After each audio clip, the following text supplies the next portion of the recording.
Ahora le damos el pase a Belkis para que pueda continuar. Ok, buenas noches chicos, espero se encuentren muy bien. El día de hoy vamos a hablar sobre obesidad. El tema de la ponencia es elegir estar bien sin obesidad.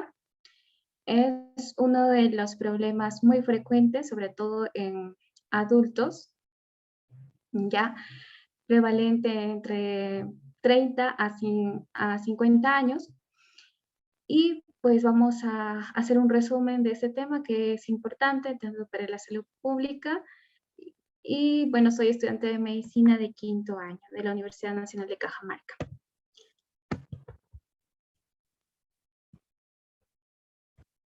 Ya, entonces vamos a elegir estar bien sin obesidad y vamos a hablar del tema. Bueno, en definición, según la Organización Mundial de la Salud, es una enfermedad crónica, pues primero comienza con el sobrepeso y luego evoluciona pues a la obesidad. Y hay un mayor riesgo para la salud.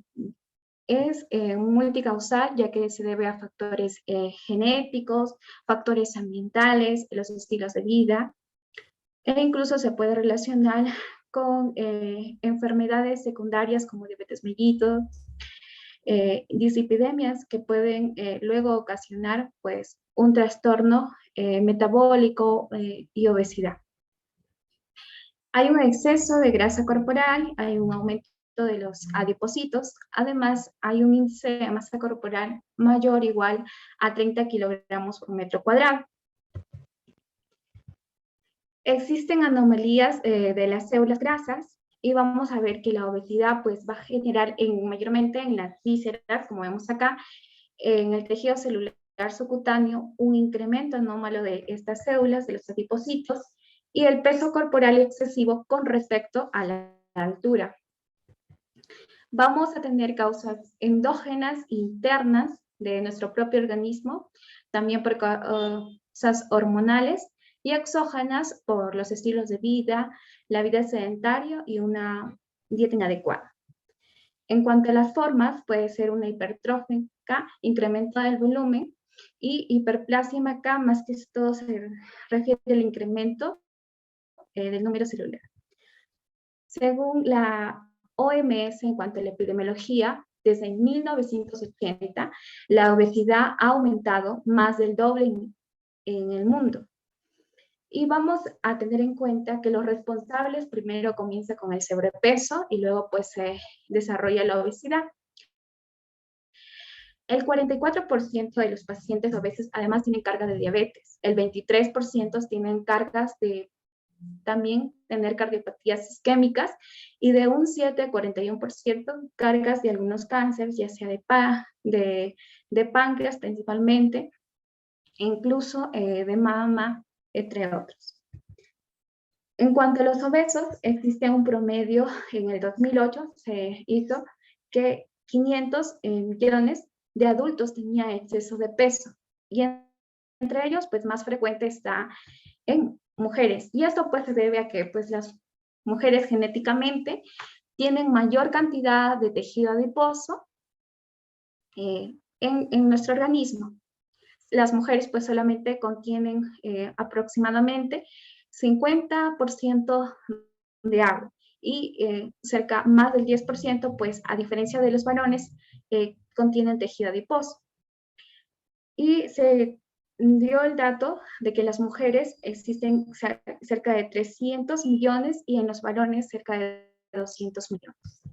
Ahora, la Organización Mundial de Salud también declaró a la obesidad y al sobrepeso como una enfermedad de carácter mundial para la salud pública, pues esto ya se ha transformado como una epidemia mundial.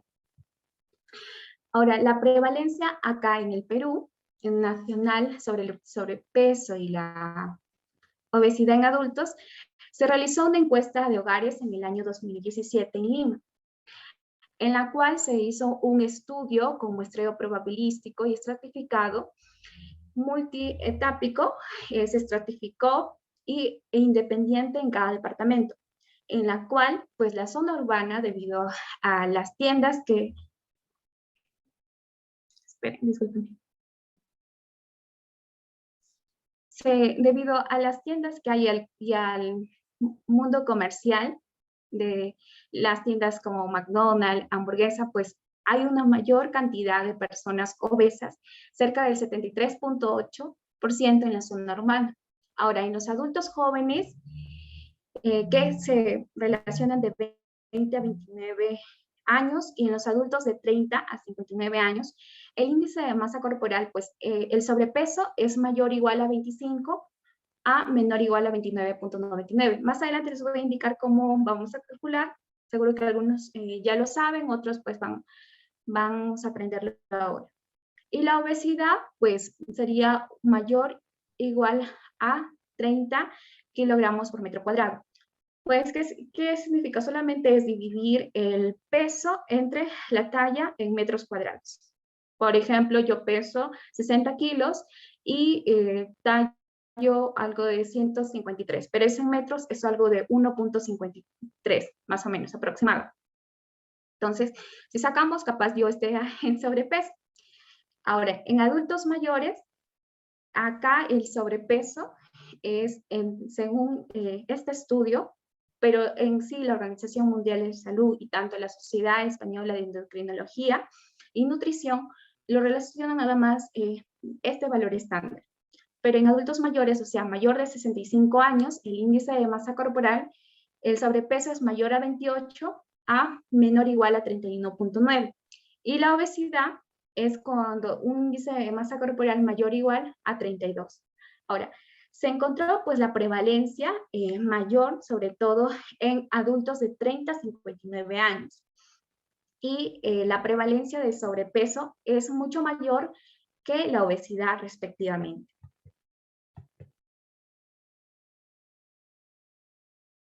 Ya. Ahora, en cuanto a la prevalencia del exceso de peso, pues es más, como vemos acá en este estudio, en la mujer, ¿ya? En la mujer adulta joven, en un 41.7%, y en la adulta entre 30 a 59 años, pues cerca del 65.8%. Y tenemos la prevalencia de sobrepeso en estos grupos etarios, también se ve que en el adulto de 30 a 50 años. Y la obesidad pues es más inferior, pero pues predispone el sobrepeso a llevar la obesidad. En cuanto a los factores asociados, los adultos jóvenes, vivir en una área urbana tendría a ser como un factor asociado, factor de riesgo. También el nivel primario de educación nada más, y los adultos y adultos mayores es como ser mujer, no ser pobre y vivir en una área urbana. Y de este estudio se puede concluir que la mujer adulta en el Perú tiene mayor riesgo del exceso de peso, particularmente si vive en una área urbana y es de bajos ingresos económicos y con menor nivel educativo. En cuanto a la etiología, vamos a tener factores genéticos, que la contribución genética constituye en un 40 al 70%.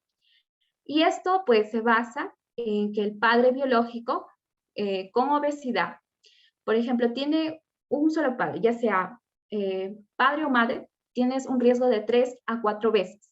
Si son dos padres biológicos con obesidad, entonces tienes mayor riesgo de 10 veces a tener obesidad. Existen además otras formas raras, es decir, síndromes que se asocian también a predisponer cuadros de obesidad, como el síndrome de Prader-Willi, que se va a manifestar con hiperfagia, el síndrome de Bardet-Biedl, que además de obesidad, pues presenta distrofia retiniana, polidactilia y además retraso mental. En cuanto a la obesidad monogenética, existe una disminución de los receptores de la leptina, o sea, que vendría a ser la hormona de la saciedad, y también tenemos factores demográficos. En cuanto a la prevalencia, pues es más prevalente en los negros, o sea, de raza negra se podría decir, en un 50%, y nosotros estamos en el segundo lugar, un 44% los hispanos o latinoamericanos. Y los blancos en un 42% y los asiáticos en un 17%. ¿Y por qué ellos tienen una menor prevalencia? Porque los asiáticos hacen un corte del índice de masa corporal mucho más menor. Es decir, ellos consideran el sobrepeso cuando tienen un IMC de 23 kilogramos por metro cuadrado. Y cuando se consideran obesidad, solamente cuando tienen 28 kilogramos por metro cuadrado. Además, pues sus estilos de vida, la dieta, pues utilizar como transporte la bicicleta. Existen también determinantes sociales de la salud, como un hogar monoparental, más de 4 horas en la pantalla. Por ejemplo, se recomienda, y nosotros como estudiantes que pasamos horas estudiando, aproximadamente de 1.5 a 2 horas, pues tratar de estirarnos o tratar de hacer una rutina pequeña de 5 minutos por lo menos para reducir el riesgo de hacer sobrepeso y obesidad. Entonces debemos de recurrir a lugares de actividad física. El entorno alimentario también es importante. La pobreza también es uno de los factores de riesgo, es decir, no tener una dieta adecuada y el menor nivel de logro educativo, como vimos en el estudio del Perú, que la educación primaria pues consideraba para los hombres un factor de riesgo. Ya Ahora, nos los vamos, estilos... ya cierres, ya abajo Leo y Karim. Apúrale pues. Chicos, ¿pueden apagar sus micros? Disculpen.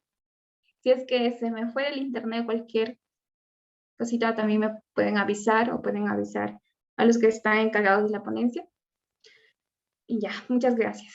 En cuanto a los estilos de vida, existen factores dietéticos. Por ejemplo, el exceso de consumo de grasas, de azúcar, de proteínas, de cereales, alimentos ultraprocesados y la disminución pues, de una dieta saludable como frutas, verduras, productos lácteos, ya cereales integrales y frutos secos. Más adelante vamos a ver también el tema del plato que se debe de utilizar para reducir pues, la obesidad. Y también los tipos de dietas, hipocalóricas, baja en grasa, baja en glucosa, etc.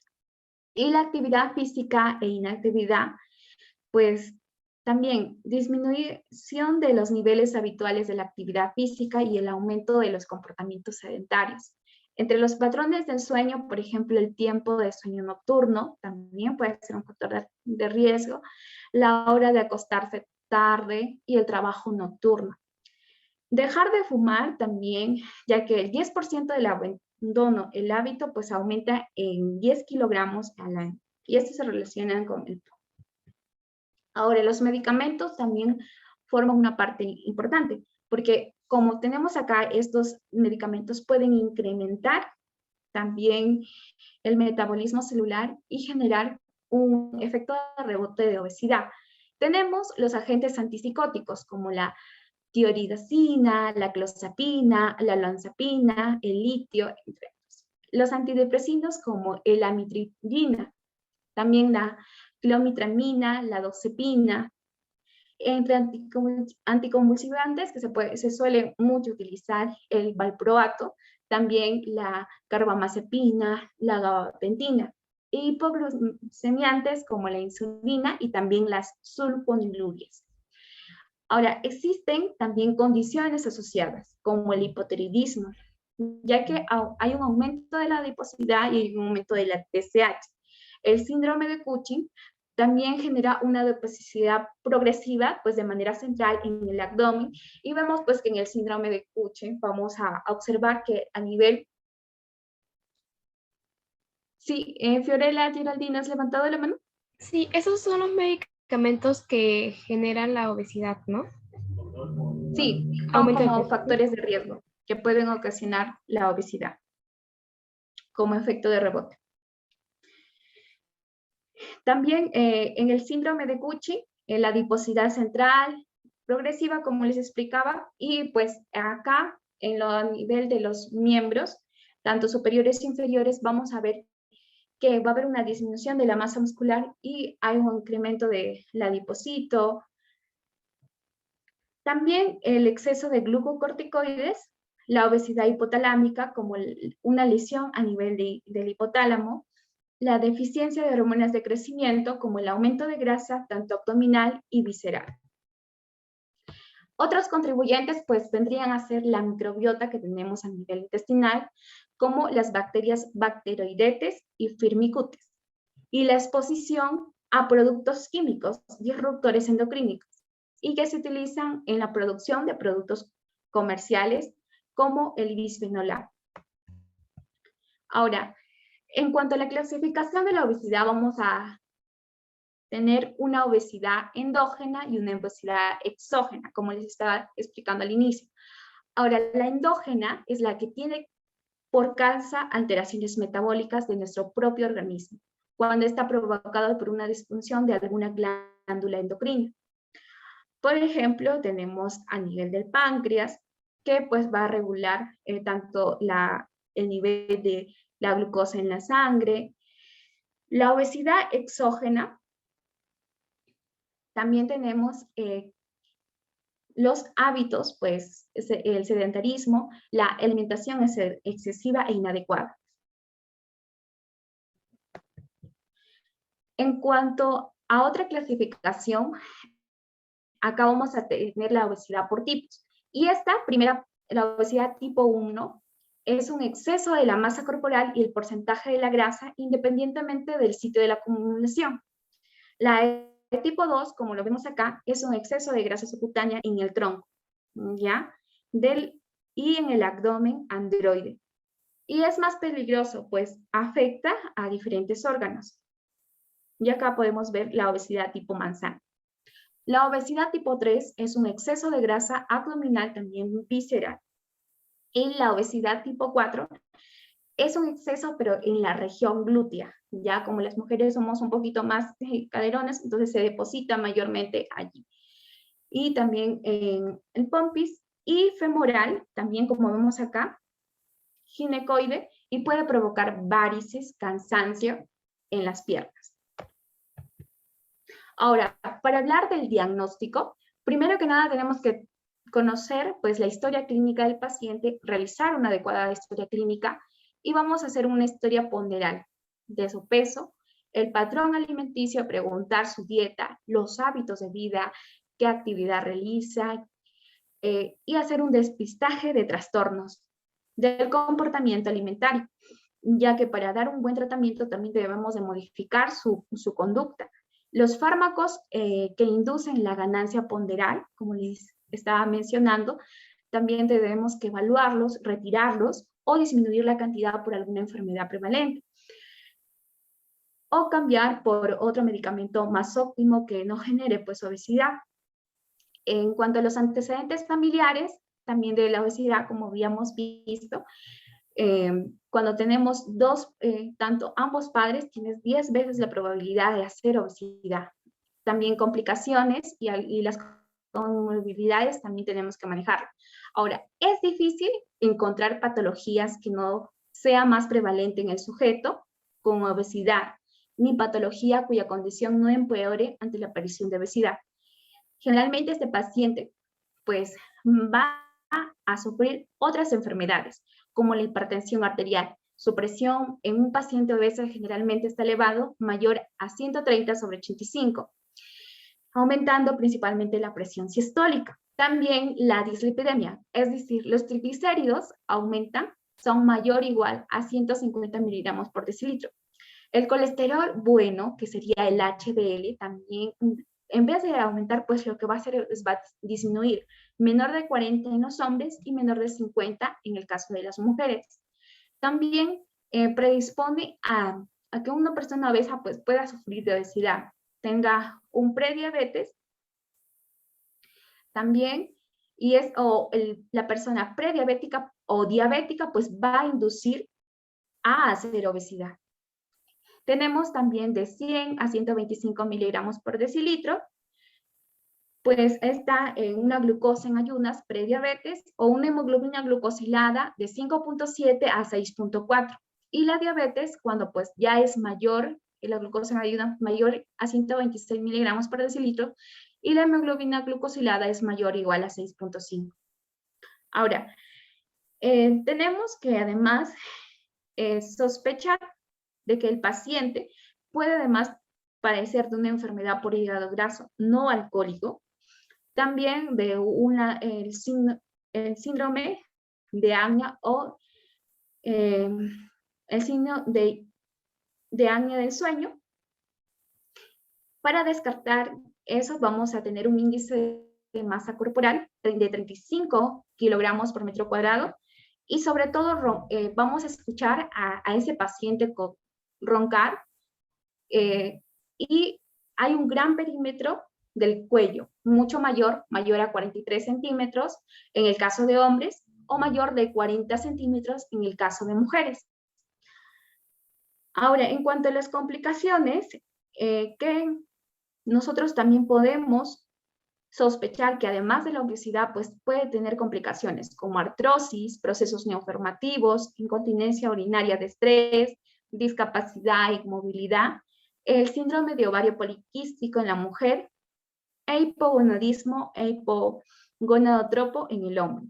También la hipertensión endocraniana benigna, un pseudotumor cerebral, trastornos psicológicos, la estigmatización, el reflujo gastroesofágico, las gastritis erosiva y el esófago de Barré.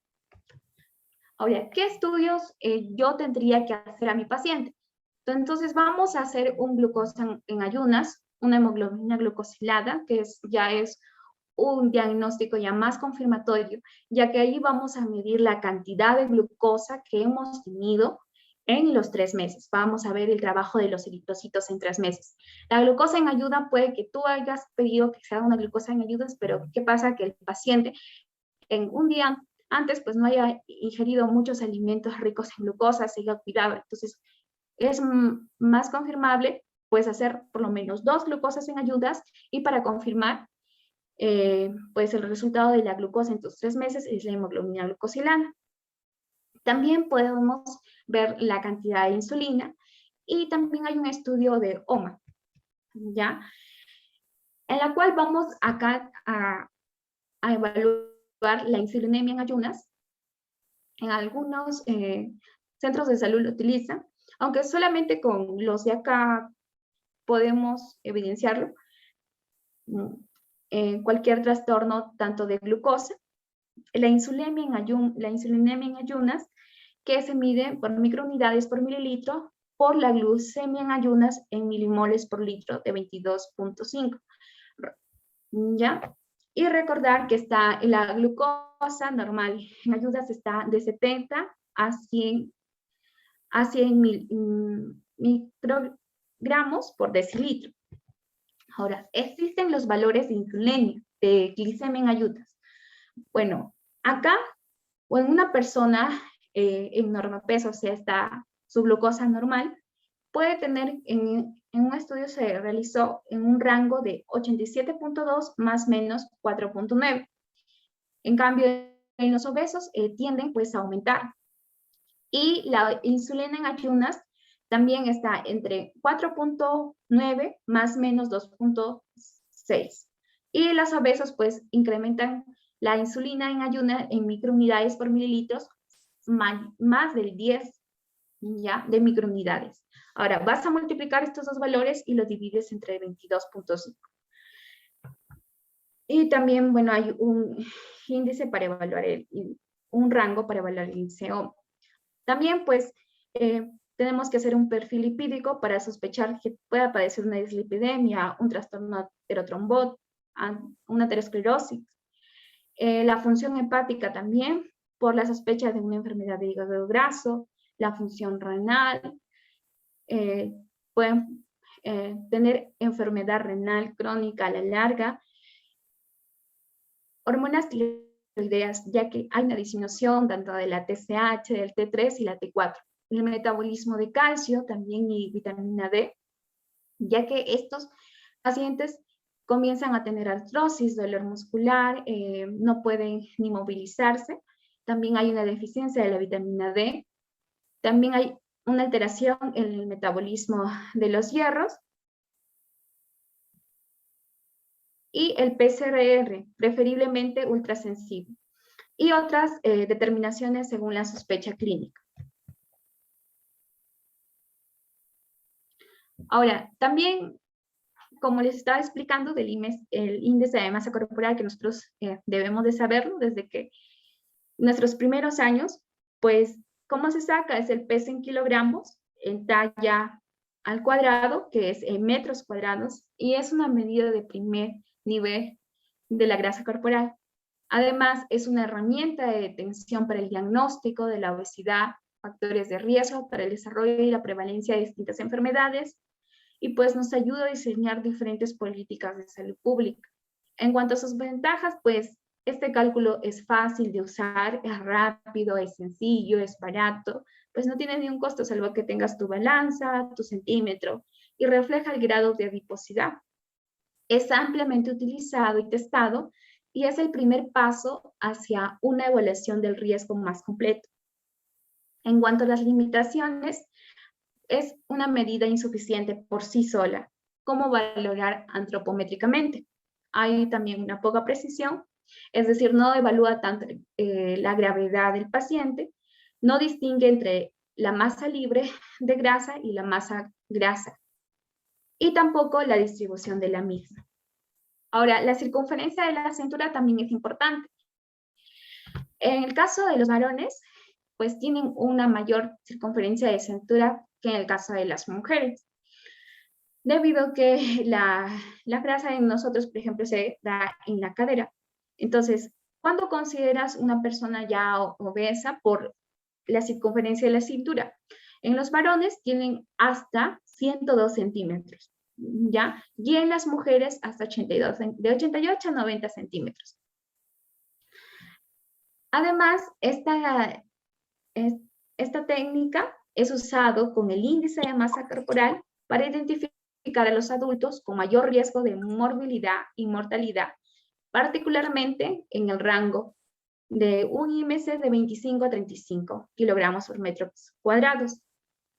Es importante que cuando hay una mayor circunferencia de la cintura, hay un mayor riesgo cardiometabólico, es decir, el paciente tiene mayor riesgo a hacer enfermedad cardíaca, mayor riesgo a hacer diabetes, hipertensión, dislipidemia, enfermedad de hígado graso no alcohólico, y hay tasas de mortalidad más altas.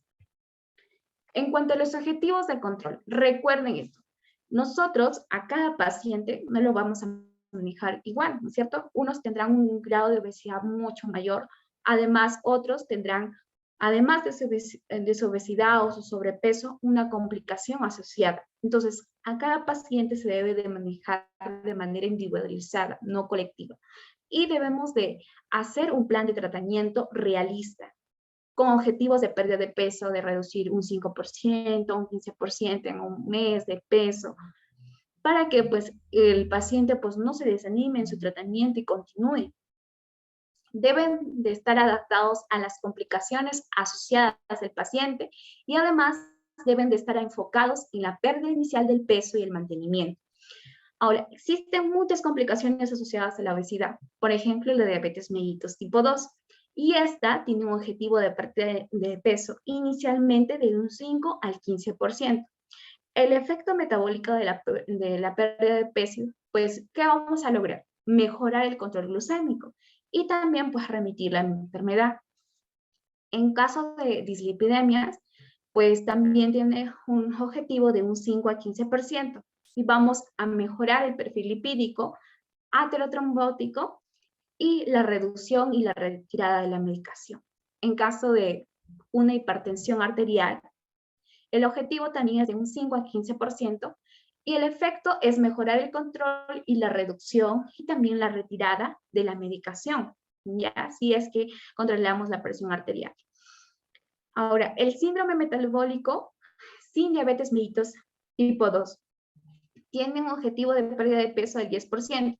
¿Y qué vamos a prevenir? Prevenir la diabetes mellitus tipo 2. Es una enfermedad hepática grasa, no alcohólica NA.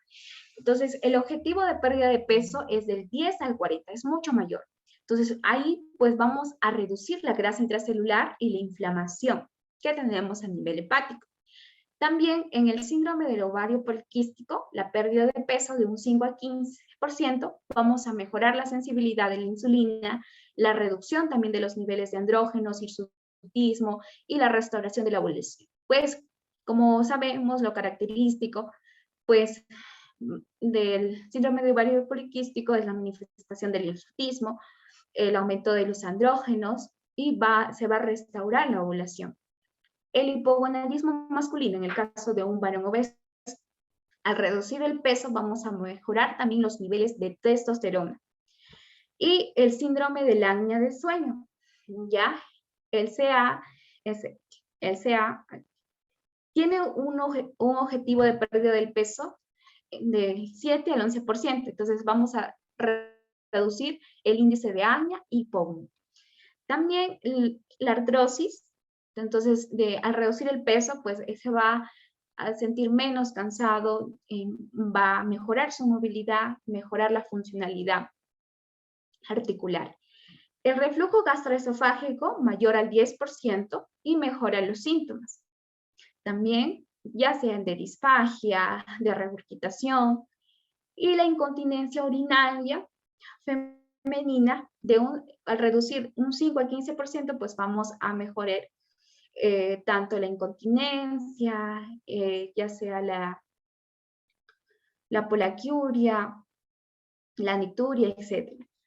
La disminución de la mortalidad en un 15 a 25%, efecto tras una cirugía bariátrica. Pero más adelante vamos a hablar de la cirugía bariátrica, que solamente se utiliza ya para casos graves, ya que al utilizar la cirugía bariátrica también trae complicaciones, ya que hay una disminución de la absorción, por ejemplo, para cirugías malabsortivas. Entonces también hay un déficit tanto de nutrientes, de vitaminas, y lo cual tiene que tener un nivel de vida adecuado después de la cirugía. Y también tener una buena solvencia económica para poder subsanar todos los requerimientos nutricionales que necesita. Ahora, hablando ya de complicaciones, la consecuencia más significativa es la obesidad infanto-juvenil y es su persistencia, pues, en la adultez. En un estudio preescolar con 20 años de seguimiento se mostró que el 25% de ellos con sobrepeso se mantenían de los niños en la adultez. Y aunque hay muchas complicaciones con la obesidad, solo llegan clínicamente a evidenciarse en la adultez. Los niños obesos y especialmente los adolescentes también pueden verse afectados con anormalidades metabólicas, entre otras patologías. Ahora, también se relaciona como complicación pues la hipertensión arterial. Un niño obeso, por ejemplo, tiene 3 veces más posibilidad que un niño no obeso de hacer hipertensión. Además, la dislipidemia, el 25% de los niños obesos tienen el colesterol elevado y el 50% pues tienen niveles bajos del colesterol bueno, que es el HDL. Y es necesario la realización pues de un perfil lipídico a todos los niños y adolescentes obesos para prevenir cualquier cuadro de dislipidemia o efecto trombótico a la larga. También hay complicaciones endocrinas, como por ejemplo la resistencia a la insulina, la intolerancia a la glucosa, ¿ya? Que pues estas se relacionan mucho con que pueden generar la diabetes mellitus tipo 2. También tenemos alteraciones en las menstruales, ¿ya? Y el síndrome del ovario poliquístico, el aumento de andrógenos, hirsutismo, entre otros. A nivel gastrointestinal, pues genera el hígado graso, como ya les había explicado. También hay una colelitiasis, ¿ya? La vía biliar, pues, no cumple su función y se van a formar cálculos. A nivel respiratorio, es importante recordar que el apnea del sueño, ¿ya? O la hipoapnea del sueño. Y también se relaciona con asma bronquial. A nivel ortopédico, vemos una epifisioliosis de la cabeza del fémur, ya, como vemos acá, y también la enfermedad de Bloom. En cuanto a las complicaciones psicológicas, como vemos en este paciente, pues tienden a tener baja autoestima, ansiedad, depresión, bulimia, etc.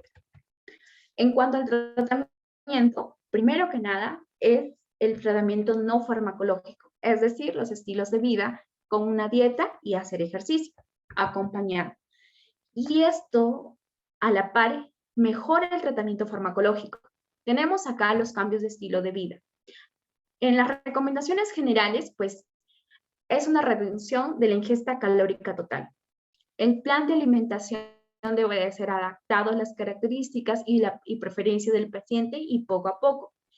Y se debe de reducir la dieta calórica de 500 a 1000 kilocalorías por día. Ya, si es que consumía 400 kilocalorías por día, ahorita poco a poco reducir a 200 kilocalorías.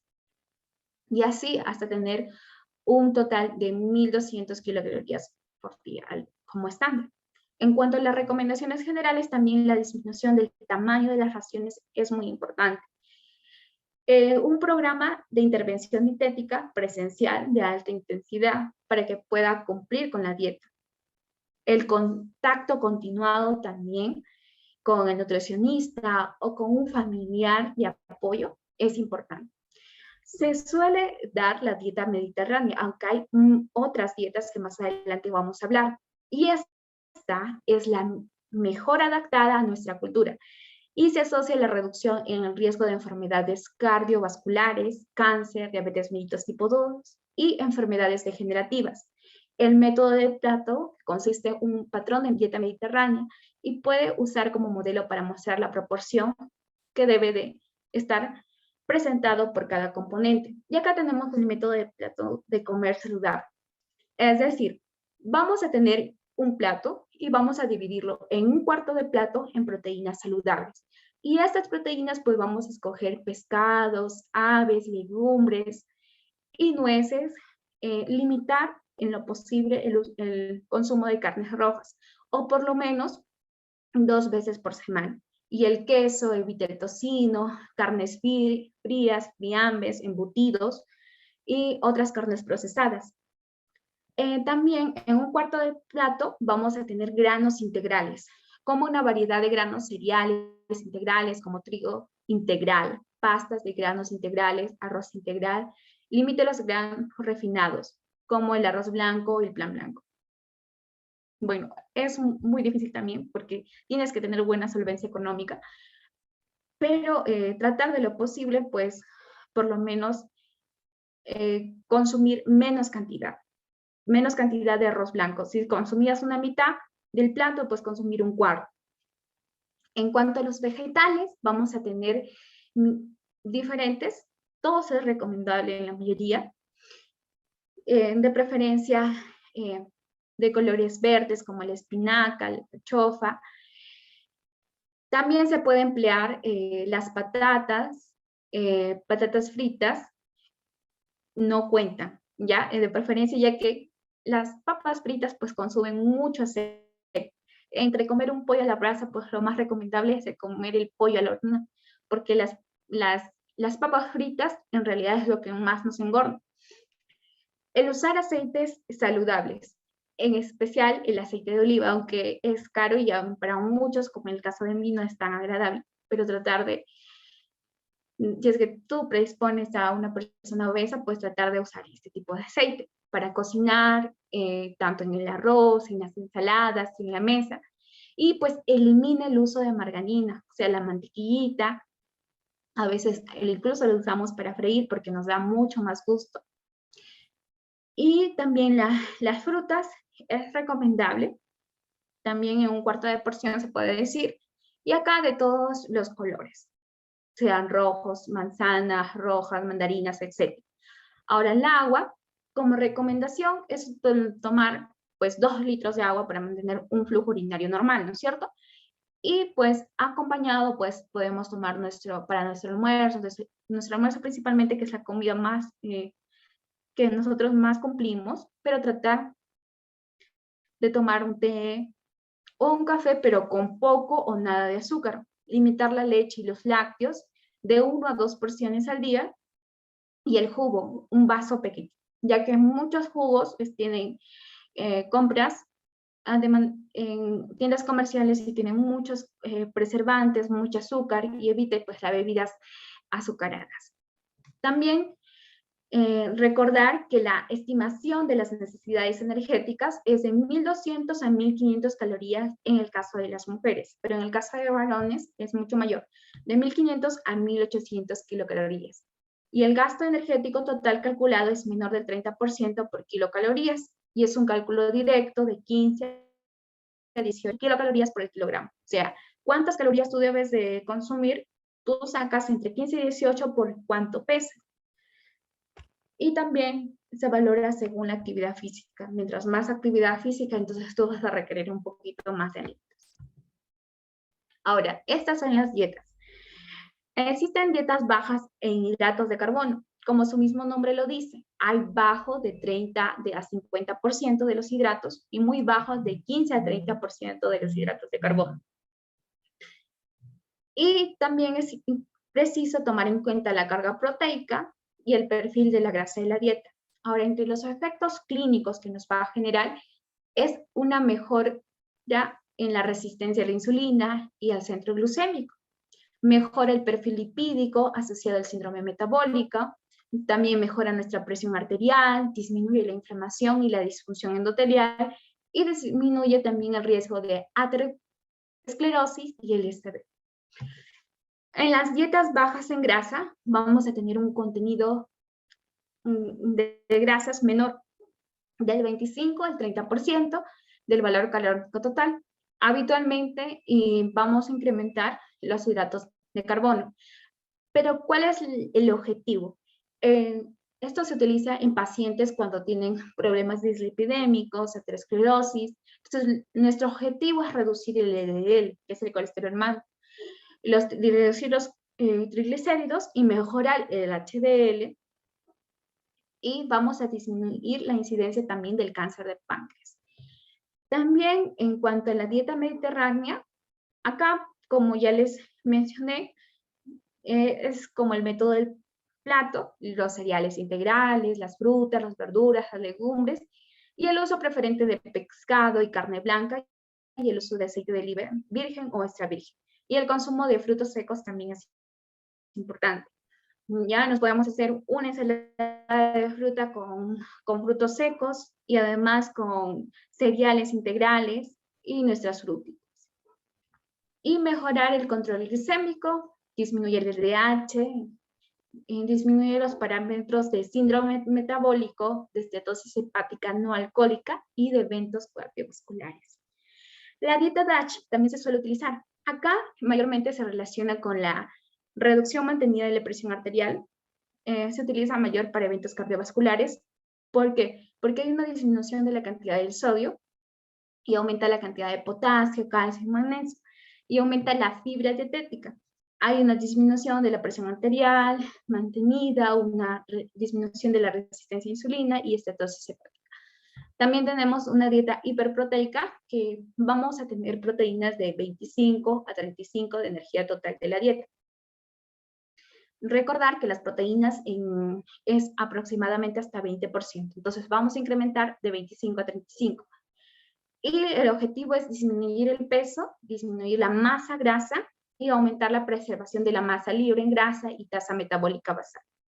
También tenemos la dieta en bajo índice glicémico, y esta es una dieta con hidratos de carbono que producen una respuesta glicémica menor, y hay una disminución de la variabilidad glicémica y disminución de la inflamación y disminución de la disfunción endotelial. El ejercicio físico es muy importante. Por ejemplo, cuando nosotros estamos hoy día, por la educación virtual, estamos en sedentarismo. Y cuando es menos, es mejor. Entonces, como les explicaba, debemos interrumpir los periodos prolongados de estudio o los periodos prolongados de estar sentado en el trabajo de 1.5 a 2 horas.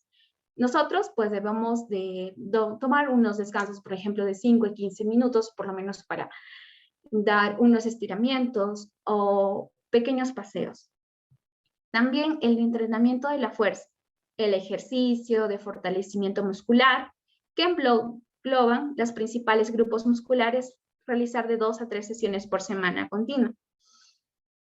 Por ejemplo, si es que vamos al gimnasio, pues hacemos rutinas, ¿no es cierto? Sentadillas, flexiones, plancha. Y si no, podemos pues tener un gym virtual, que nos sale más económico, pero pues la disciplina también es uno de los problemas.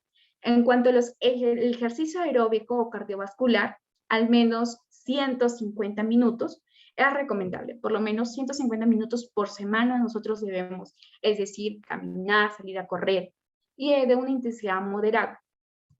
Aunque muchos dicen que 150 minutos en sí no es que tú hagas tus rutinas como ir a comprar, ir a estudiar de manera presencial o ir al trabajo y vas a contabilizar 150 minutos. No, tenemos aproximadamente 24 por 7, ¿no es cierto? Tenemos varios minutos para hacer ejercicio y solamente necesitamos 150 minutos, que es aproximadamente 2 horas y media a la semana. Es decir, en esas 2 horas y media tú tienes que caminar, trotar, bailar, que no sea parte de tu rutina, que no sea parte de tu rutina de la vida diaria, sino que sea como parte nada más para hacer ejercicio físico. En cuanto a la actividad física diaria, incrementa de actividad cotidiana que aumenta el gasto calórico diario, que vamos a realizar aproximadamente 10,000 pasos diarios. Ir andando al trabajo, subir las escaleras. Esto debería ser la actividad física diaria. Y existen además apps que nos contabilizan los pasos que podríamos también utilizar, y de preferencia que sean gratuitos. Ahora, en las recomendaciones generales debemos de abordar este trabajo del ejercicio físico, que también es parte del tratamiento no farmacológico, de manera multidisciplinaria, pues con una alimentación saludable acompañada, promocionando la actividad física, la disminución de la actividad sedentaria y la modificación de la conducta.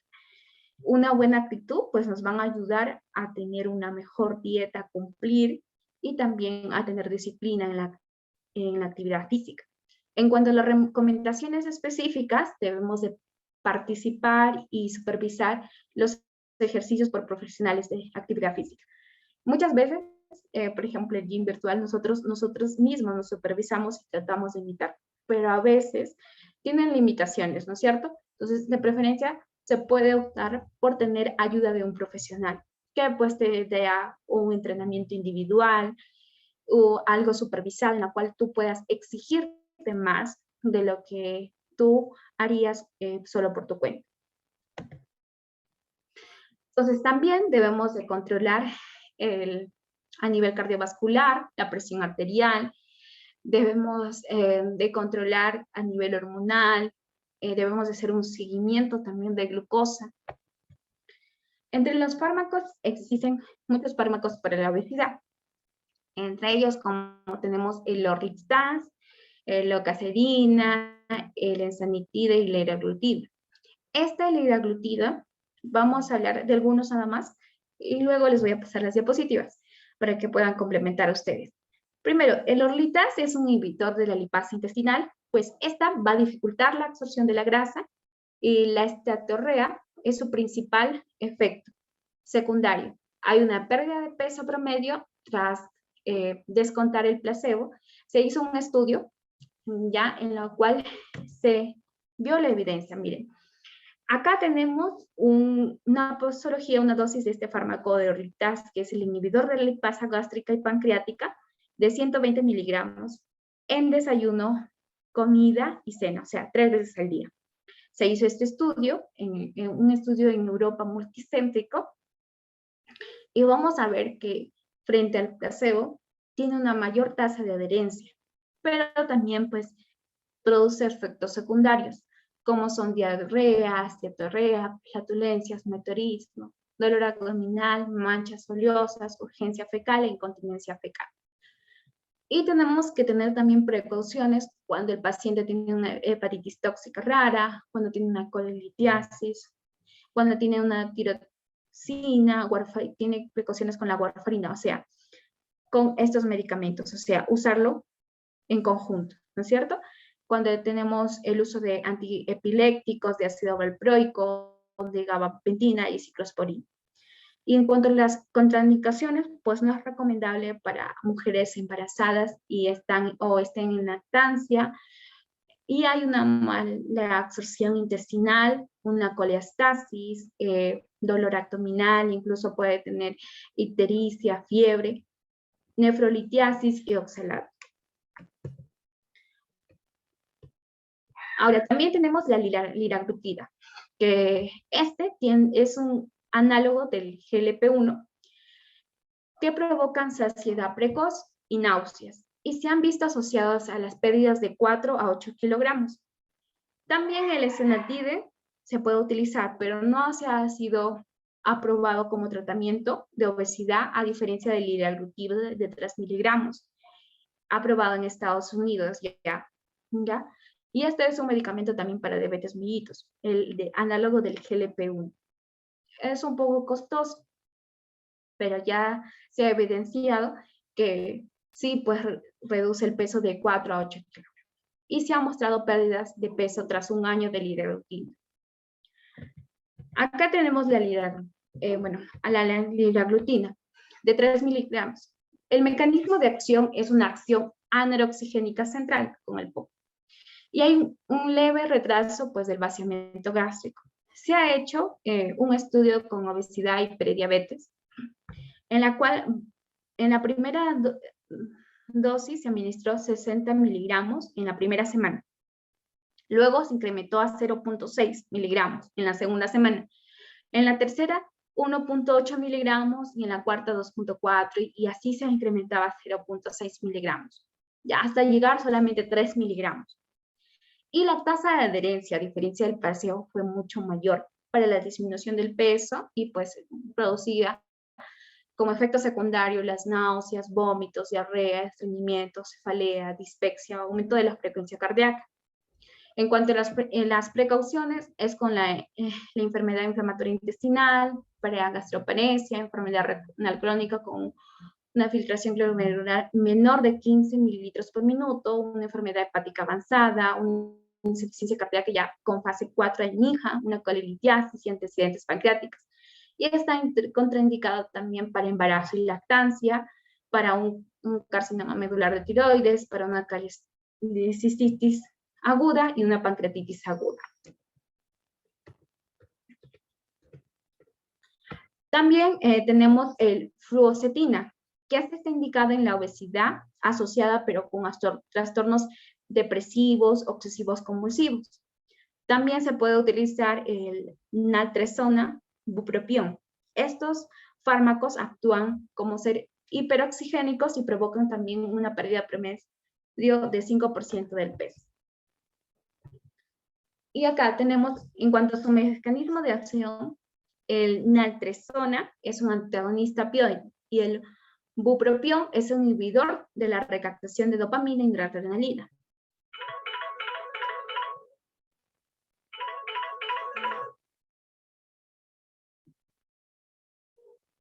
Un ratito, disculpe.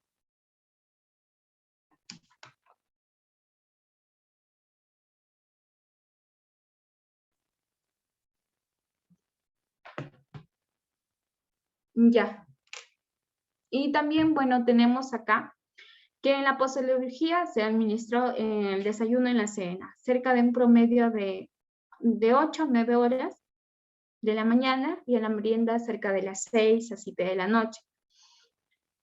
Tanto en la primera, en la segunda, ya, en la segunda semana, y más se administraba en la mañana que en la cena. Y vemos que también hubo una tasa de adherencia mayor que el placebo. Pero como vimos, la tasa de adherencia de los RITAS y de la liraglutida pues fue mucho mayor. También tiene efectos secundarios parecidos a los ya mencionados de los otros fármacos de la RITAS y liraglutina, y también tiene precauciones. Cuando tenemos una ideación suicida, cuando el paciente ve una ideación suicida, trastorno bipolar, un glaucoma de ángulo estrecho, migrañas, arritmias cardíacas, enfermedad renal crónica moderada y factores de riesgo de convulsiones, etc. Contraindicaciones para el embarazo y lactancia, en cuadros de epilepsia, de anorexia y nerviosa y bulimia, depresión severa, tratamiento dependiente del alcohol, entre otros. Estos cuadritos me he basado del CEN, que se realizó en el 2018. Es un consenso que se realizó en España, tanto con especialistas de endocrinología y nutrición. Y acá tenemos también la evidencia tanto del Orlitaz, del bupropión, naltrexona y del liraglutida.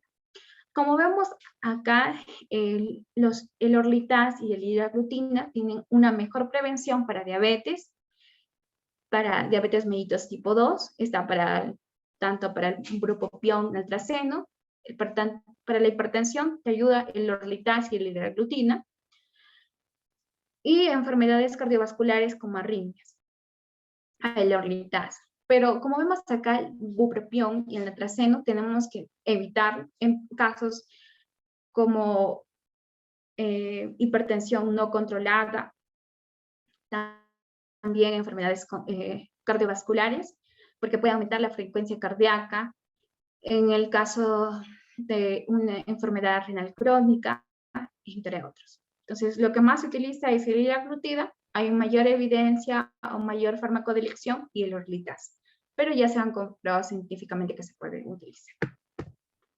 Ahora hablemos de la cirugía bariátrica. Es importante. Acá se utiliza la cirugía bariátrica, tenemos que tener en cuenta que se utiliza ya para casos graves, ya cuando un índice de masa corporal es de 40 kilogramos por metro cuadrado, cuando ahí es un obeso ya mórbido de grado 3, cuando el índice de masa corporal es mayor o igual a 35 kilogramos por metro cuadrado, o además presenta una o más comorbilidades graves, ya sea diabetes mellitus, hipertensión arterial, enfermedad renal crónica, un cáncer de páncreas, etc. También se considera la cirugía bariátrica cuando hay un índice de masa corporal mayor o igual a 30 kilogramos por metro cuadrado. Y el objetivo, pues, es mejorar el peso y el control glucémico en diabetes mellitus y los marcadores para eventos cardiovasculares, ya para riesgos cardiovasculares. Entonces, no olvidar, de 40, 35 más comorbilidades graves, más una o más comorbilidades graves, y, disculpen la bulla, y el índice de masa corporal mayor o igual a 30, y con el objetivo de mejorar la diabetes mellitus y marcadores de riesgo cardiovascular, si es que presenta. También está entre una edad de 18 a 65 años, y en adolescentes de 10 a 18 años y en edad avanzada, de 65 a 75 años, según la experiencia del centro y con protocolos específicos, ¿ya? Porque luego vamos a ver que a la larga también tiene que tener un buen cuidado para evitar complicaciones de desnutrición. Tenemos, en cuanto a los prerequisitos, una respuesta inadecuada al tratamiento médico, capacidad de adherencia a los cambios de estilo de vida necesarios tras la intervención quirúrgica y el seguimiento, una estabilidad psiquiátrica y psicológica, la ausencia y el abuso de alcohol y de drogas. La cirugía bariátrica es más efectiva que el tratamiento médico farmacológico de la obesidad y el no farmacológica en la reducción del peso y mejora el control glucémico.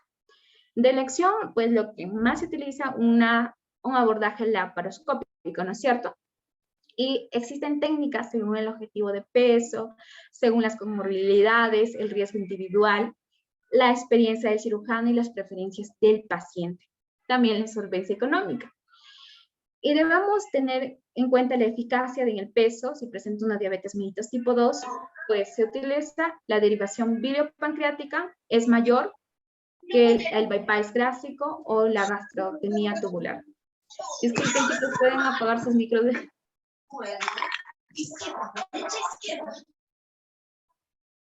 En cuanto a las contraindicaciones de la cirugía bariátrica, pues hay una contraindicación, pues hay una anestesia generalizada que se utiliza o coagulopatía no corregible.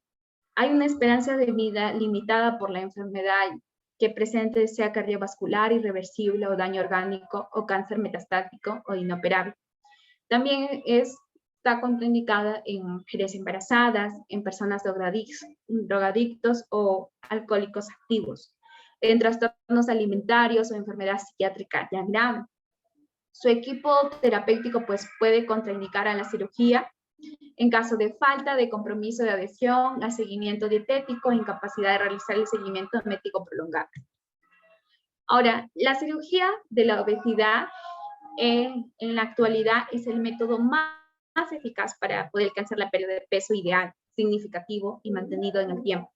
Sin embargo, es muy importante que usted tenga que tener en cuenta que la obesidad es una enfermedad crónica y que la cirugía pues no proporciona una solución definitiva para el problema de la obesidad.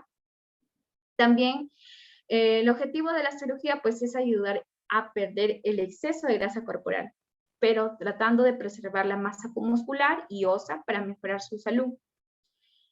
Y además se debe de dar una adherencia dietética apropiada y un seguimiento nutricional a largo plazo, y son la clave del éxito de la cirugía.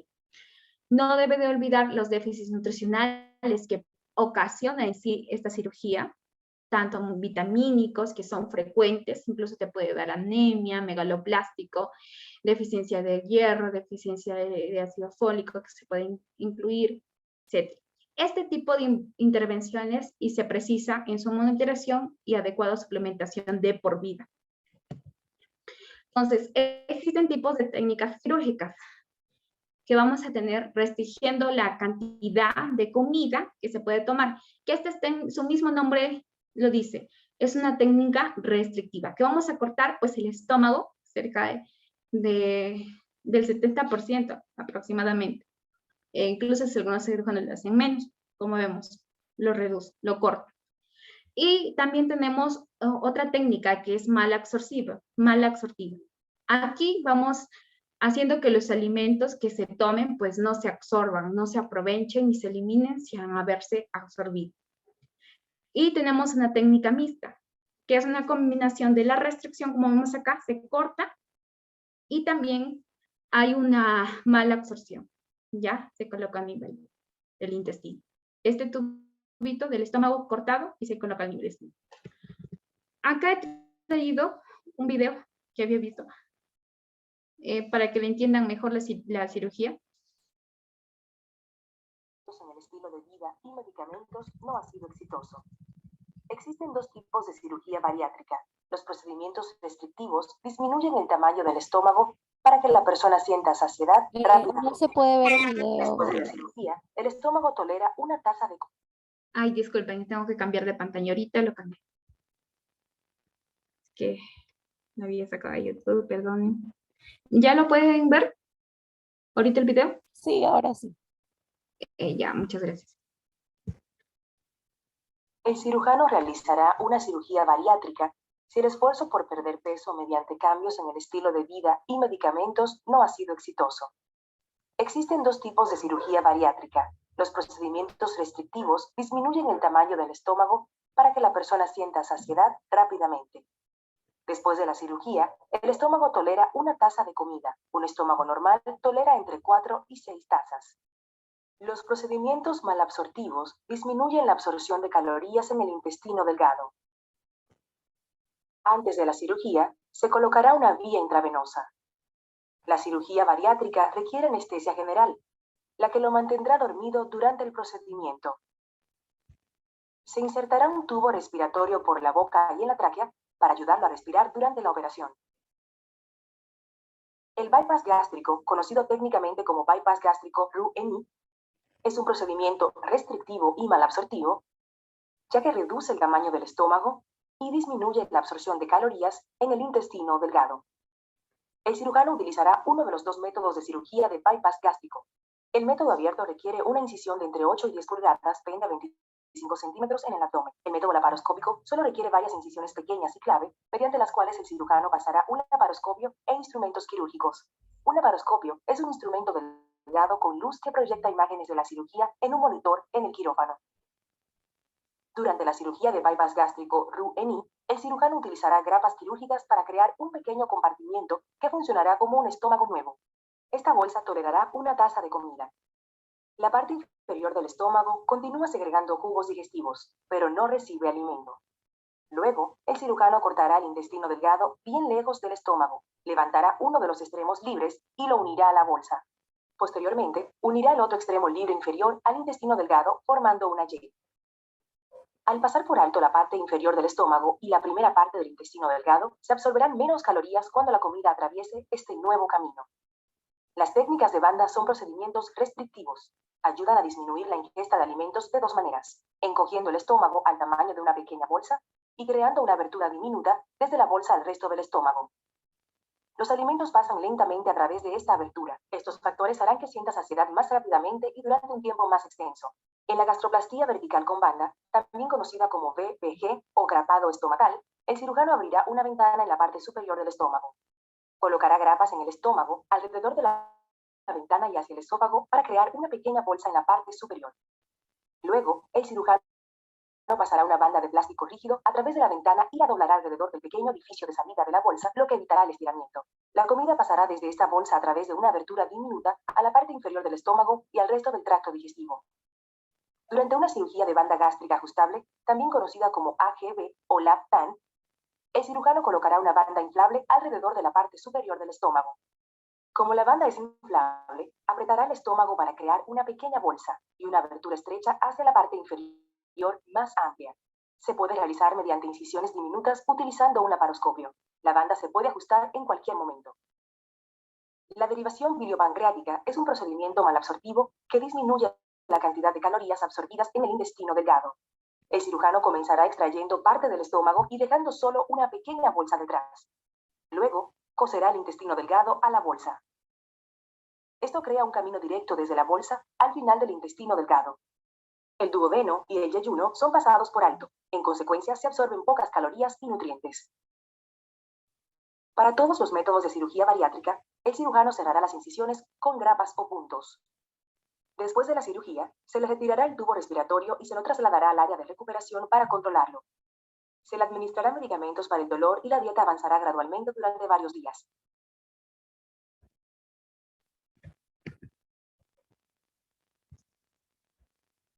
Ya. Ya. Voy a tratar de avanzar, chicos, para no aburrirlos. Ya me falta poco. Y bueno, acá voy a hablar sobre las técnicas quirúrgicas, como ya Si había... usted sufre de obesidad severa y no ha podido perder peso, Disculpe. Voy a ver. su médico puede recomendarle una cirugía. Ya quedó guardado. Ahorita repito. ¿Sí? ¿Se puede ver mis diapositivas, por favor? ¿Sí se ve? Ya. Gracias. Bueno, ahora vamos a ver. Bueno, esto viene, justo le había puesto en su pretest. Tenemos pues las técnicas restrictivas. No se olviden cuál es una técnica restrictiva, es la gastrectomía tubular. Vamos a reducir el tamaño del estómago. Y hay una pérdida de peso del 25 al 30%. En cuanto a las indicaciones, según el CEN, nos dicen que es para un índice de masa corporal menor a 45 kilogramos por metro cuadrado o en primer paso cuando ya tengan mayor a 45 kilogramos por metro cuadrado. Pero también tienen complicaciones como la fuga gástrica, el difícil manejo y también tienen enfermedad por reflujo. A nivel de la técnica mixta o también llamada bypass gástrico, como vemos acá, hay una gastrectomía tubular, hay un corte, bueno, más pequeño, y además hay una técnica malabsortiva, ya a nivel intestinal, y tienen una pérdida de 30 al 35%. El índice de masa corporal indicado para hacer esta técnica es o cirugía de 35 a 55 kilogramos por metro cuadrado. Y vamos a tener como indicaciones una enfermedad por reflujo, un síndrome metabólico y una diabetes mellitus tipo 2. Pero también tiene complicaciones como una estenosis gastroyeyunal, una úlcera marginal, un déficit de micronutrientes, porque también hay mala absorción, y un síndrome de Down. En cuanto a la mala absortiva, acá vamos a tener, como ven, un cruce duodenal, ¿ya? Y también una elevación biliopancreática. Acá va a haber una reducción de peso mucho mayor, de 35 a 45%, y el índice de masa corporal es mayor a 45 kilogramos por metro cuadrado. También en índice de masa corporal inferiores según sus complicaciones. Acá vamos a tener como complicación una mala absorción, desnutrición y enfermedad hepática. Acá había explicado todos los pasos, pero les voy a pasar las diapositivas para que lo puedan revisar y poder avanzar, ¿ya, chicos? Ahora, el seguimiento, creo que con el video también se les quedó un poquito más claro, solamente falta leer algunos tips para las técnicas. Ahora, es importante hacer el seguimiento luego de la cirugía, nada más así ya acabó, ya no voy a tener obesidad, sino que por las complicaciones que puede tener el paciente. Entonces, tienes que tener recursos económicos para hacer, también tienes que tener una obesidad mórbida con complicaciones ya. Y allí podemos usar con una cirugía bariátrica. Aunque hay casos en algunas hospitales, clínicas privadas, pues se realiza. De un niño mayor de 18 años con obesidad se puede realizar. Pero se tiene que tener un cuidado adecuado, multidisciplinar. Los requerimientos mínimos de la vigilancia de déficit de micronutrientes. Por ejemplo, acá tenemos que dar, primero que nada, ser revisados por el médico en una gastrotomía tubular o vertical de 3 a 6 meses hasta 12 meses en el primer año, luego cada año. El bypass gástrico, revisarse de 3, 6 meses, 12 meses en el primer año y luego cada año. Es decir, ese revisar el control es tratar de hacer un análisis clínico ya casi de perfil lipídico, perfil hematológico, hacer un chequeo general, ¿ya? Y la cirugía malabsortiva cada 3 a 4 meses en el primer año y luego cada 6 a 12 meses. Debemos de valorar, pues, en la gastrotomía tubular o vertical, una hemoglobina, electrolitos, o el hierro, la ferritina, la vitamina B12, el folato, vitamina D y paratormonas. El bypass gástrico también debemos de hacer los mismos exámenes, pero también evaluar el calcio en la orina de 24 horas. En la cirugía malabsortiva, ya, genera una disminución de peso considerablemente mayor, pero tenemos que hacer un control mucho más mayor también, tanto de vitamina A, vitamina E, de zinc, de cobre, del INR, de albúmina, de prealbúmina, del salato y citrato de orina. Entonces, como recomendación, una vez que te hagas esta cirugía, nosotros debemos de implementar en nuestra dieta macronutrientes, vitaminas, debemos incrementar pues el consumo de hierro de 40 a 60 miligramos de hierro elemental para disminuir el déficit de sufrir con anemia microcítimo. Vitamina B12 de 350 a 500 microgramos por día, vía oral, para disminuir el riesgo de sufrir una anemia megaloblástica o un trastorno neurológico, o 1000 miligramos al mes, ya sea intramuscular o subcutáneo. También el folato de 480 microgramos por día, anemia megaloblástico, y en mujeres fértiles mucho mayor, de 800 a 1000 microgramos. El calcio también, como les había dicho, sobre todo en las cirugías malabsortivas, porque puede tener hipocalcemia o desmineralización ósea a la larga. La vitamina A de 5.000 a 1.000 unidades internacionales por día, porque se puede producir cirrosis o ceguera nocturna. La vitamina E de 15 microgramos por día, porque se puede tener síntomas atribuibles a anemia, oftalmoplegia, neuropatía periférica. Vitamina K, vitamina B1, para evitar el beriberi y el síndrome de Wernicke. La vitamina K para la predisposición a sangrados, el zinc para evitar las infecciones y lesiones cutáneas, diarrea, y también el cobre por algún mantenimiento. En cuanto a las complicaciones, como les decía, hay hemorragia, dehiscencia de anastomosis, complicación más temida, y de alta mortalidad. El tratamiento debe ser precoz, tanto de macronutrientes, de vitaminas. También tener cuidado con el trombolismo pulmonar. Un paciente obeso mórbido tiene un riesgo trombótico muy elevado porque es fundamentalmente realizar una profilaxis antitrombótica que se debe prolongar incluso tras el alta del paciente. Y las complicaciones ya a largo plazo pues es la malnutrición, la colelitiasis, diarreas y vómitos. También existe una cirugía metabólica, pero esta va más con diabetes mellitus tipo 2 y se basa en operar este tipo de pacientes. No obesos para corregir la diabetes y no para que pierdan peso. Solo se utiliza en pacientes con diabetes mellitus tipo 2 y la técnica quirúrgica que se utilizan son adaptaciones a lo que ya hemos visto con la cirugía bariátrica. En cuanto al algoritmo del tratamiento, ya con este falta un caso clínico y acabamos, chicos.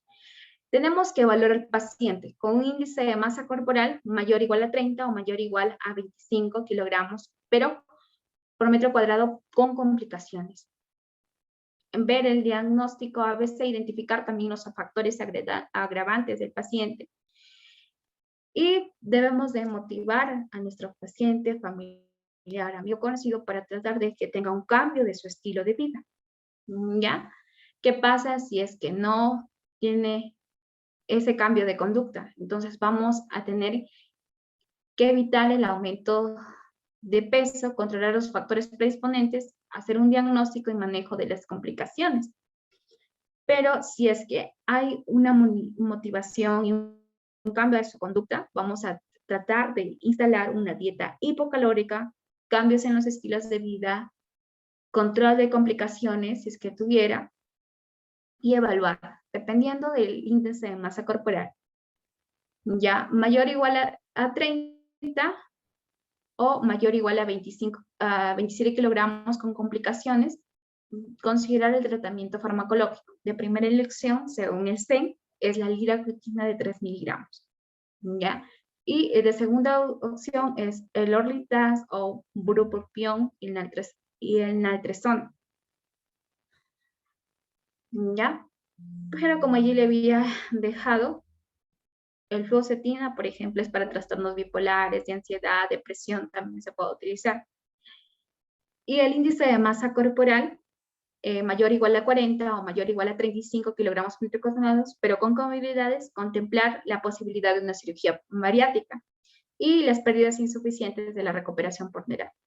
Ahora, si es que hay un mantenimiento del peso y hay complicaciones, nosotros, si es que hay, tenemos, primero que nada, como medida, es una pérdida de peso mayor o igual a 50% y mejorar las complicaciones si es que presenta otra comorbilidad asociada. Si es que no mejora, no hay pérdida de pesos, hay que dar un tratamiento dietético intensivo. ¿Ya? Dietas de muy bajo índice calórico. Entonces, hay posibilidad de un tratamiento dietético intensivo. Hay que considerar el tratamiento farmacológico. También hay tratamientos endoscópicos que ya no le he mencionado, pero también hay. Y por último, considerar hacer la cirugía bariátrica. Ahora, en situaciones especiales, como son mayores de 65 años y en pacientes gestantes, antes de iniciar el programa de pérdida de peso, pues va a valorar la sarcopenia, es decir, la fuerza muscular, tanto en las manos, en los miembros inferiores, la masa muscular. También valorar la osteopenia y el aumento del riesgo a fracturas, que son más susceptibles mayores de 55 años. Otros como la polifarmacia, es decir, la automedicación, el déficit nutricional, la alteración de la función hepática, renal, una enfermedad cerebrovascular subclínica o un deterioro cognitivo. Entonces, una disminución de la fuerza de presión es un parámetro de una limitación funcional y una disminución de la calidad de vida y de mortalidad. Entonces vamos a dar una restricción calórica y además moderada, y además dar suplementos vitamínicos como calcio y vitamina D, porque están más susceptibles a sarcopenia, a fracturas, a osteopenia. El programa del ejercicio combinado aeróbicos y resistentes, siempre y cuando a cómo tolere el paciente. O si es que tenga alguna complicación de la inmovilidad, pues casi no se va a realizar ahí. En cuanto a los fármacos, también se puede utilizar en la cirugía bariátrica. También se ha utilizado ya en casos graves. Y por último, pues va a haber una pérdida de peso en ancianos y que puede ser segura y eficaz. En situaciones especiales como en gestantes, vamos a tener antes de la gestación, durante la gestación y después de la gestación. Tras una cirugía, primero que nada, antes, debemos informar a la madre los riesgos de la obesidad, porque hay obesidad también durante la gestación. Se puede aumentar de peso de lo que tú eres de 10 a 15 miligramos de peso, a lo mucho. Debemos de ver pues las características del sobrepeso, por ejemplo, el edema tan marcado en las manos, en las piernas, el cansancio, la poca movilidad, hipertensión arterial asociada. Debemos recomendar la pérdida de peso del 5 al 7%, idealmente alcanzar el normopeso. Valorar la cirugía bariátrica en obesidad ya mórbida y deseo gestacional medio y largo plazo. Y es importante hacer una optimización en las complicaciones asociadas a la obesidad de la paciente, suspender los fármacos para la obesidad, ya que en muchos casos son contradictorios. Ya se recomienda un tratamiento no farmacológico. Y la suplementación con 5 miligramos por día de ácido fólico en el 1 a 3 meses antes de la concepción. Durante la gestación, determinar también el índice de masa corporal pregestacional. Evitar una ganancia de peso excesiva, dar suplementos de 5 miligramos por día de ácido fólico hasta el 3er mes, vitamina D según el déficit. Valorar también la tromboprofilaxis y la función de factores de riesgo y el despistaje de complicaciones, como el síndrome de apnea e hipoapnea del sueño. Después de la gestación, pues aconsejar y facilitar la lactancia materna y recomendar la pérdida de peso. Pero si es que se da la cirugía, porque no es recomendable ni el farmacológico, ya, tras la cirugía de 12 a 18 meses y hasta la estabilización del peso para la gestación. Es importante hacer también un cribado de diabetes gestacional, los controles de glucemia capilar de la primera semana a las 24 y hasta las 28 semanas de gestación como alternativa, para evitar pues una sobrecarga oral de glucosa. Suplementos de déficit de vitaminas, oligoelementos y control trimestral durante la gestación. Ya, esto es lo último, caso clínico. Vamos a tener un paciente de 70 años, pero es diabético desde hace 26 años. Tiene una obesidad mórbida, hipertensión arterial, dislipidemia, cardiopatías isquémicas. El paciente inicialmente fue tratado con antibióticos orales. ¿Cuáles son? La metformina, que es de primera elección, no trae muchas complicaciones. También se le agregó tiricacida y acarbosa, ¿ya? Sin lograr un control metabólico adecuado y los niveles de hemoglobina glucosilada pues estaban elevados, de 9.1 hasta 9.7. Pese a sus dosis máxima de los 3 fármacos.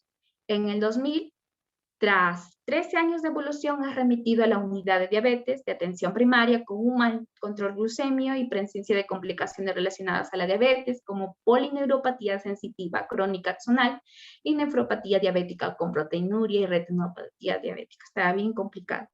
Tratada con fotocoagulación. Además de la obesidad mórbida, con un peso de 126 kilogramos, una talla de 170 y un índice de masa corporal de 43 kilogramos por metro cuadrado.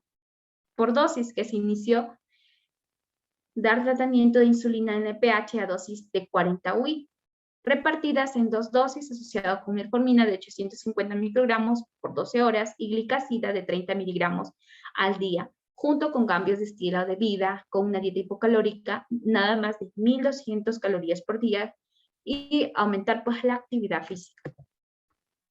En el 2005, tras múltiples aumentos de dosis de insulina y ajustes de su tratamiento, el paciente presenta ya una hemoglobina de 9.1, lo que era de 9.9.6 y un peso ya un poquito disminuido de 124, por lo que se programó pues no una cirugía bariátrica de tipo restrictivo, ¿ya? ¿Cuál era el restrictivo? La gastrectomía tubular o vertical,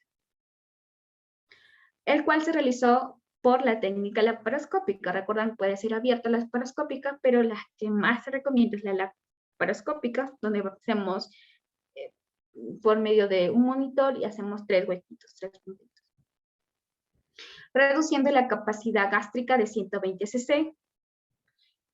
Y el paciente presentó buena evolución inicial con una disminución progresiva de peso, de hemoglobina glucosilada, y presentó a los 5 meses de intervención una glucosa de 6.4 hemoglobina.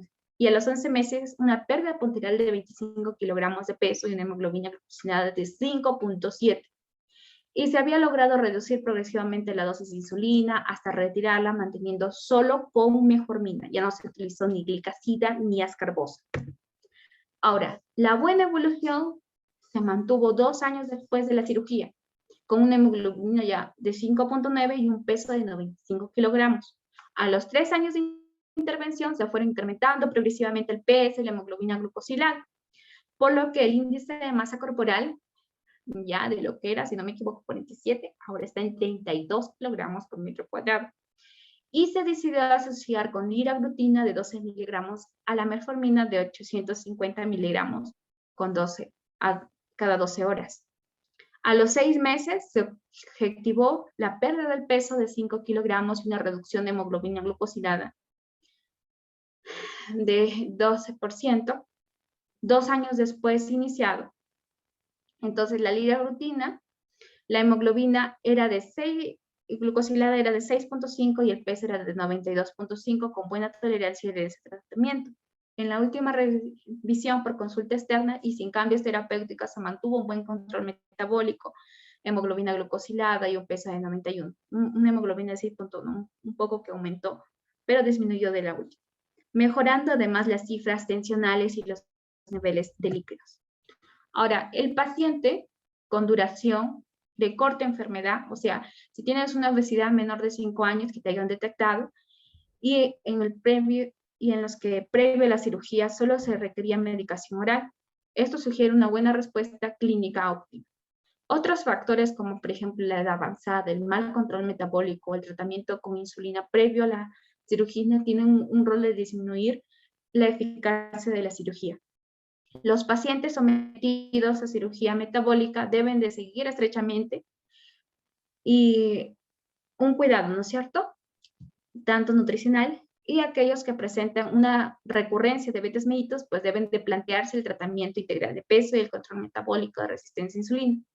Lo que se utiliza es el liraglutida. No te olvides que es un fármaco para la diabetes, para la obesidad, que ya se ha comprobado, un análogo de GLP-1, que ofrece una ventaja de mejorar la hiperglucemia mediante un efecto incretínico y reducir el peso de forma prolongada, el tiempo, mejorando la sensibilidad de la insulina.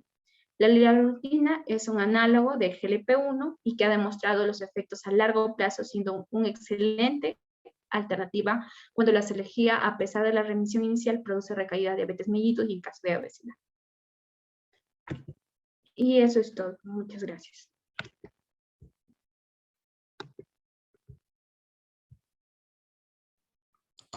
Chicos, si tienen alguna pregunta, por favor, pueden hacerla por el chat. Ya. Había una pregunta, creo. Sí, ajá. Ciara pregunta, ¿a qué se refiere con cribado DG? DG, bueno, capaz habrá sido por diabetes, cribado para hacer el diagnóstico de diabetes, o no sé en qué diapositiva habrá sido. Bueno, generalmente los pacientes obesos estaba en el pretest. Más o menos no recuerdo bien la pregunta. No sé si lo...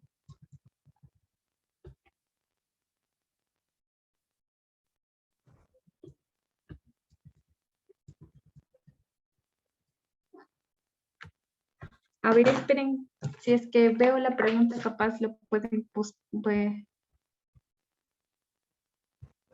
A ver, un ratito, esperen. A ver, espérenme. Discúlpenme.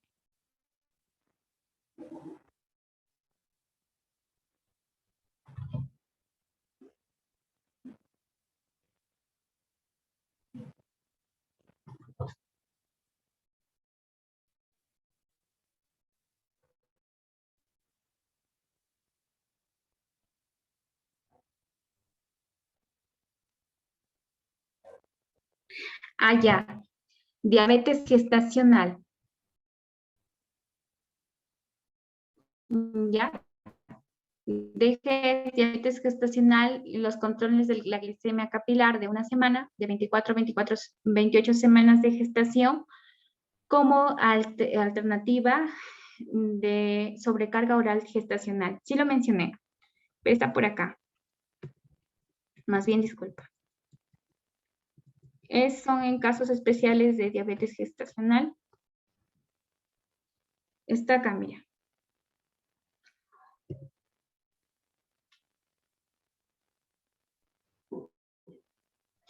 Si no, por acá, a ver, ¿cómo era la pregunta? Ah, ya, o sea, se debe de, como recomendación, durante la gestación, hacer un cribado de diabetes gestacional. Los controles de glicemia capilar en la primera semana a las 24 a 28 semanas de gestación como alternativa a la sobrecarga oral de glucosa. Sí, ahora creo que ya quedó un poquito más clara. Ya. Ahora, bueno, eso es todo. Si es que tuvieran alguna pregunta, más bien disculpen, capaz me he demorado mucho. chicos, Y tengo una... No, continúa. también les quería invitar a que me sigan. Bueno, tengo una página de Instagram que se llama Belmed. Nada más. Muchas gracias. Espero poder otra ponencia dar, porque me gusta y muchas gracias. También he repasado y me ha ayudado también a estudiar un poco del tema. Muchas gracias, Belkis, por tu participación en esta ponencia, ayudando a Asociación UPS-JB, más específicamente a SCOP y a SCOMI. Muy agradecidos, de verdad, una excelente ponencia. Espero que puedas participar nuevamente con nosotros. Vamos a estar en contacto. Y chicos, igual ya se les va a mandar lo que es el link del post-test y en unos momentos también se les va a hacer, se les va a dar las indicaciones de lo que es la campaña. Muchas gracias una vez más, Belkis, y muchas gracias a todos también por participar.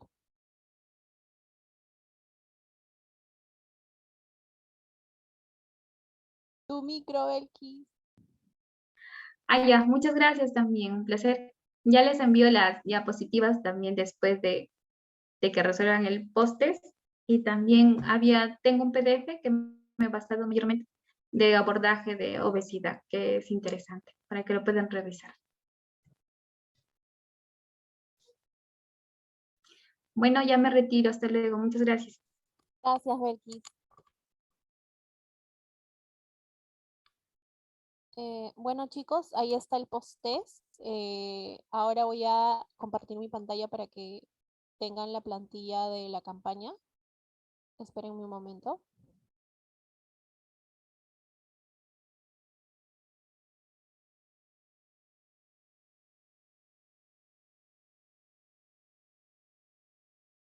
Bueno, chicos, esta es la plantilla de la campaña. Ustedes aquí van a poner los factores de riesgo de la obesidad que se ha mencionado en la ponencia. Una vez hecho esto, lo van a subir en historias de Instagram y van a etiquetar a Escome de Socien UPS JB, a SCOP Socien UPS JB y a la misma Socien UPS JB. Eso en caso ustedes tengan su cuenta pública. De no tener la cuenta pública, lo que van a hacer es que se va a tomar una captura y se nos va a enviar a nuestras cuentas de IG, tanto sea a Escome y a SCOP, ¿ok? Luego de esto, usted de haber publicado en Instagram, ustedes le van a tomar captura también para subirlo al post-test que va a estar abierto hasta mañana al mediodía. Por favor, tengan en cuenta esto porque no se les va a dar más tiempo de lo que ya se está estableciendo, ¿ok?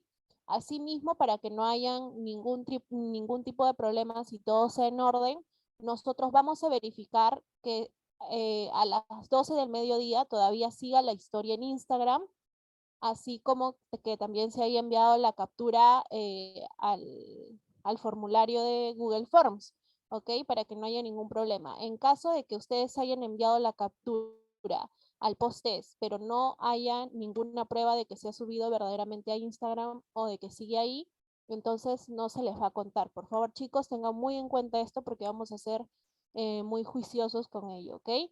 Si tienen alguna pregunta, por favor, déjenmela saber en el chat. De todas formas, estas indicaciones se las voy a poner en el grupo de WhatsApp para que lo tengan ahí. La plantilla igual también se va a subir ahí, por favor, ¿ok? Listo, chicos. Si ya no tienen ninguna duda, por favor, no hay problema, se pueden retirar. Muchas gracias por su participación.